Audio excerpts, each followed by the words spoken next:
তিব্বতের ধর্মগুরু দালাই লামার ৯০তম জন্মদিন উপলক্ষে হিমাচলের ধর্মশালায় দিনভর চলে সাংস্কৃতিক আয়োজন। গান, নাচ ও প্রার্থনার মধ্য দিয়ে ভক্তরা জানান তাদের ভালোবাসা। আয়োজনে অংশ নিতে পৃথিবীর নানা প্রান্ত থেকে জড়ো হন ভক্তরা। জন্মদিনের আসরে উপস্থিত ছিলেন হলিউড তারকা রিচার্ড গিয়ারো।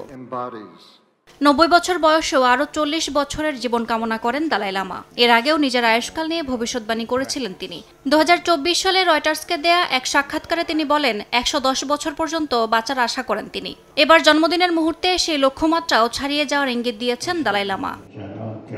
জন্মদিনের আগে উত্তরসূরি রাখার ঘোষণা দেন দালাই লামা। জানিয়ে দেন মৃত্যুর পরও তার আদর্শ ধারণ করবেন তার উত্তরসূরি। ধারণা করা হচ্ছে খুব শিগগিরই নতুন ধর্মগুরুর নাম ঘোষণা করা হতে পারে। এতে তিব্বতী বৌদ্ধদের জন্য নতুন এক অধ্যায় শুরু হবে বলে মনে করছেন তার ভক্তরা।